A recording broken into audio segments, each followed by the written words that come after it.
दोस्तों, पहाड़ दिन में जितने खूबसूरत लगते हैं, रात में उतने ही रहस्यमयी और डरावने हो सकते हैं।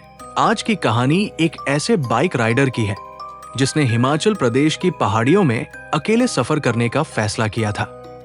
उसे नहीं पता था कि यह सफर उसकी जिंदगी की सबसे भयावह रात बन जाएगा। ये घटना अक्टूबर की एक ठंडी रात की है। रोहन नाम का एक युवक दिल्ली से हिमाचल की सोलो बाइक ट्रिप पर निकला था। दिन भर उसने कई खूबसूरत जगहों की सैर की। पहाड़, बादल, नदियां और घने जंगल, सब कुछ किसी सपने जैसा लग रहा था। लेकिन शाम होते होते मौसम बदलने लगा। आसमान पर काले बादल छा गए और ठंडी हवाएं चलने लगी। रोहन ने सोचा कि जल्दी होटल पहुंच जाना चाहिए, लेकिन रास्ते में कुछ जगह रुकने और फोटो लेने के कारण काफी देर हो गई। जब उसने अपनी घड़ी देखी तो रात के 11 बज रहे थे। अब वो एक ऐसी सड़क पर था जहां दूर दूर तक कोई इंसान नहीं था, केवल घना जंगल, ऊंचे पहाड़ और गहरा अंधेरा। बाइक की हेडलाइट ही उसका एकमात्र सहारा थी। कुछ किलोमीटर आगे बढ़ने के बाद उसे अचानक सड़क किनारे एक बूढ़ा आदमी दिखाई दिया। उस आदमी ने काला कंबल ओढ़ रखा था और वो बिना हिले डुले सड़क की तरफ देख रहा था। रोहन ने सोचा कि शायद कोई स्थानीय व्यक्ति होगा, लेकिन जैसे ही वो उसके पास पहुंचा, उसने देखा कि बूढ़े आदमी का चेहरा पूरी तरह अंधेरे में था। कुछ अजीब सा महसूस हुआ। रोहन ने पीछे मुड़कर देखा, लेकिन वहां कोई नहीं था। सड़क खाली थी। उसका दिल तेजी से धड़कने लगा। उसने खुद को समझाया कि शायद उसने गलत देखा होगा, लेकिन असली डर तो अभी शुरू हुआ था। करीब आधे घंटे बाद वो एक बेहद सुनसान इलाके में पहुंचा। ये जगह चारों तरफ से जंगलों से घिरी हुई थी। अचानक उसकी बाइक की हेडलाइट कुछ सेकंड के लिए झपकी और फिर सामान्य हो गई। उसी पल उसे सड़क के बीचों बीच सफेद कपड़ों में एक महिला खड़ी दिखाई दी। उसके लंबे बाल चेहरे पर बिखरे हुए थे। महिला बिल्कुल स्थिर खड़ी थी, न कोई हरकत, न कोई आवाज। रोहन ने तुरंत ब्रेक लगा दिए। बाइक उसके सामने कुछ मीटर की दूरी पर रुक गई। उसने जोर से आवाज लगाई, मैडम, आपको मदद चाहिए क्या? कोई जवाब नहीं, सिर्फ पहाड़ों में गूंजती उसकी अपनी आवाज। अचानक महिला ने अपना सिर ऊपर उठाया। रोहन का खून जम गया। उसे साफ महसूस हुआ कि कुछ ठीक नहीं है। डर के मारे उसने बाइक मोड़ी और तेजी से वापस जाने लगा। लेकिन कुछ मिनट बाद जब उसने रियर व्यू मिरर में देखा तो उसका दिल मानो रुक गया। उसे लगा जैसे वही महिला उसकी बाइक के पीछे दौड़ रही है। उसने तुरंत स्पीड बढ़ा दी, 90, 100, 110 किलोमीटर प्रति घंटा। लेकिन मिरर में वो आकृति कुछ सेकंड तक दिखाई देती रही, फिर अचानक गायब हो गई। अब रात के लगभग 2 बजे थे। ठंडी हवा और बढ़ती जा रही थी।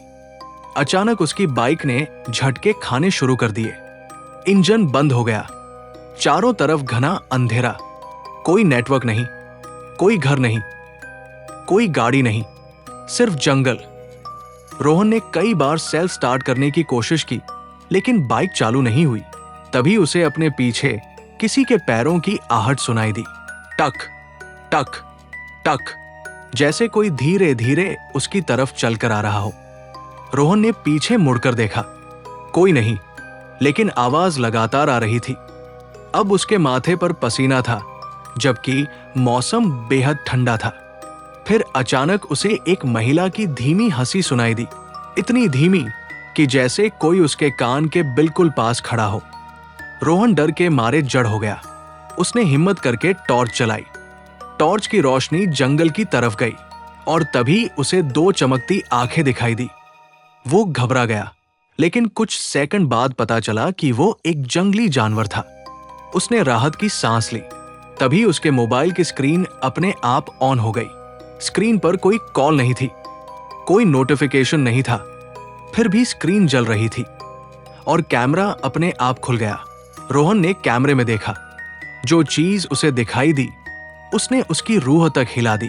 कैमरे की स्क्रीन में उसके पीछे किसी इंसान जैसी धुंधली परछाई खड़ी थी, लेकिन जब उसने पीछे मुड़कर देखा, वहां कोई नहीं था। रोहन अब पूरी तरह टूट चुका था। उसने आंखें बंद करके भगवान का नाम लिया और एक बार फिर बाइक स्टार्ट करने की कोशिश की। इस बार बाइक तुरंत स्टार्ट हो गई। बिना एक सेकंड गवाए वो वहां से निकल गया। लगभग 25 मिनट बाद उसे सड़क किनारे एक छोटा ढाबा दिखाई दिया। ढाबे पर कुछ ट्रक ड्राइवर बैठे थे। रोहन ने कांपती आवाज में पूरी घटना बताई। ढाबे का मालिक कुछ देर तक चुप रहा, फिर बोला, बेटा, पिछले कई सालों से इस सड़क पर लोग अजीब घटनाओं की बातें करते हैं। कुछ लोग कहते हैं कि यहाँ दुर्घटना में मरी एक महिला की आत्मा भटकती है। कुछ लोग कहते हैं कि ये सिर्फ डर और अंधेरे का खेल है। उस रात रोहन ने ढाबे पर ही रुकने का फैसला किया। लेकिन कहानी यही खत्म नहीं होती। सुबह जब वो अपनी बाइक देखने गया तो उसके होश उड़ गए। बाइक की पिछली सीट पर मिट्टी से बने 2 हाथों के निशान साफ दिखाई दे रहे थे, जैसे रात में कोई वहां बैठा हुआ हो। आज भी रोहन उस रात को याद करता है तो उसकी आवाज कांपने लगती है। क्या वह सचमुच किसी रहस्यमयी शक्ति से मिला था, या फिर ये पहाड़ों, अंधेरे और डर का भ्रम था? इस सवाल का जवाब आज तक किसी के पास नहीं है। लेकिन अगर आप कभी हिमाचल की सुनसान सड़कों पर रात में अकेले सफर करें तो एक बार अपने रियर व्यू मिरर में जरूर देखिएगा। कहीं कोई आपके पीछे बैठा तो नहीं है।